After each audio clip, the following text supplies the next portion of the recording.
ഇപ്പോൾ നിങ്ങൾ ഈ വീഡിയോ ക്ലിക്ക് ചെയ്തത് നിങ്ങൾക്ക് നല്ല നടുവേദനയുള്ളതുകൊണ്ടല്ലേ? ആൻഡ് നടുവേദന എത്ര ഫ്രസ്ട്രേറ്റിംഗ് ആണെന്ന് എനിക്കറിയാം. അതിനേക്കാളും കഷ്ടമാണ് നടുവേദന പേരും പറഞ്ഞ് ആശുപത്രി കയറി ഒരുപാട് മരുന്നും കഴിച്ച് ഡോക്ടറെ കണ്ട് ഒന്നും ചെയ്യാൻ പറ്റാതെ റെസ്റ്റ് എടുക്കുന്നത്. ഏറ്റവും കോമൺ ആയിട്ടുള്ള ബാക്ക് പെയിൻ ആണ് ലോവർ ബാക്ക് പെയിൻ. ലൈഫിൽ ഏതെങ്കിലും ഒരു പോയിന്റിൽ നിങ്ങൾ എക്സ്പീരിയൻസ് ചെയ്തിട്ടുണ്ടാവും അത്. ചില ആൾക്കാർക്ക് എന്തെങ്കിലും വെയിറ്റുകൾ എടുത്തിട്ടോ അല്ലെങ്കിൽ സ്പോർട്സിൻ്റെ ഒരു കാരണമായിരിക്കും ഇത് വരുന്നത്. പക്ഷേ മറ്റു ചില ആൾക്കാർക്ക് നടുവേദന വരുന്നതിൻ്റെ കാരണം പോലും അറിയത്തില്ല. ചില സമയത്ത് നടുവേദന പെട്ടെന്ന് തന്നെ പോകും. അതുപോലെ തന്നെ ചില സമയത്ത് എത്ര നാളായാലും മാറത്തില്ല അത്. ഇത് അവരുടെ പേഴ്സണൽ ലൈഫിനെയും വർക്ക് ലൈഫിനെയും ഒരുപാട് ബാധിക്കും.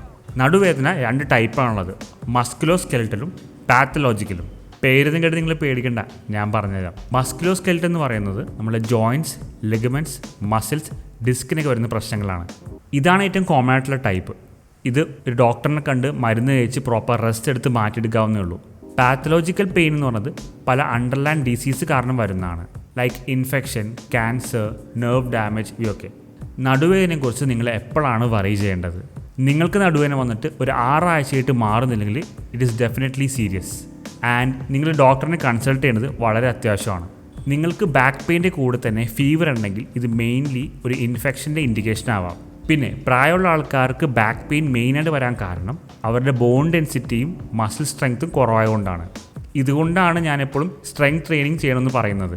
ഇതല്ലാതെ തന്നെ nerve injury, disc bulge, spinal cord compression ഇതുപോലത്തെ പ്രശ്നം കാരണവും ബാക്ക് പെയിൻ വരാം. നിങ്ങൾക്ക് നടുവേദന വരുമ്പോഴത്തേക്കും പെട്ടെന്ന് പാനിക്കായി ഒരുപാട് വീഡിയോസൊക്കെ കണ്ട് സ്വയം ട്രീറ്റ് ചെയ്യാൻ നോക്കരുത്. എപ്പോഴും ഡോക്ടറിനെ കൺസൾട്ട് ചെയ്ത് ഡോക്ടർ പറയുന്ന അനുസരിച്ച് വേണം ട്രീറ്റ്മെൻറ്റ് ചെയ്യാൻ വേണ്ടിയിട്ട്. നമ്മളുടെയൊക്കെ മോഡേൺ ലൈഫ് വളരെ സെഡൻറ്ററി ആണ്. അതായത് കൂടുതൽ സമയമൊക്കെ നമ്മളെല്ലാവരും ഇരുന്നും കിടന്നൊക്കെയാണ് ജോലി ചെയ്യുന്നത്. ഇത് കാരണം നമ്മുടെ ബോഡി ഒട്ടും ഫ്ലെക്സിബിളും അല്ല, ആക്റ്റീവും അല്ല. ഇതൊക്കെ കാരണം കൂടിയാണ് നടുവേദന നിങ്ങളെ തേടി വരുന്നത്. സ്ട്രെങ്ത് ട്രെയിനിങ്ങിൻ്റെ ഇമ്പോർട്ടൻസിനെ കുറിച്ച് ഒത്തിരി പേര് ഞാൻ പറയാറുണ്ട്, പക്ഷെ അവരാരും ഇത് കേൾക്കാറില്ല. എന്നിട്ട് അവർ തന്നെ ഒത്തിരി നാൾക്ക് ശേഷം തിരിച്ചു വരും, ബ്രോ നടുവേദനയാണ് എന്ത് ചെയ്യണം എന്ന് പറഞ്ഞ്. ജസ്റ്റ് ജിമ്മിൽ പോയി വർക്കൗട്ട് ചെയ്ത് മസിൽ ഉണ്ടാക്കി നാട്ടുകാരെ കാണിക്കുന്നതല്ല വർക്കൗട്ടിൻ്റെ എക്സസൈസിൻ്റെ ഇമ്പോർട്ടൻസ്. നിങ്ങൾ ആക്റ്റീവായിരിക്കുന്നത് നിങ്ങളുടെ ഹെൽത്തിന് വേണ്ടി നിങ്ങൾക്ക് ചെയ്യാവുന്ന ഏറ്റവും ഇമ്പോർട്ടൻ്റ് ആയിട്ടുള്ള കാര്യമാണ്. അപ്പോൾ നിങ്ങൾക്ക് ഇനിയും ഡൗട്ട് ഉണ്ടെങ്കിൽ താഴെ കമൻറ്റ് ചെയ്യാൻ മറക്കണ്ട. I will make A video for you. നിങ്ങളുടെ ലൈഫ് സ്റ്റൈലും നിങ്ങളുടെ ഹെൽത്ത് ഇമ്പ്രൂവ് ആക്കാൻ നിങ്ങളെ കൂടുതൽ ഞാൻ കാണും. അപ്പോൾ സബ്സ്ക്രൈബ് ചെയ്യാൻ മറക്കണ്ട. Bye guys.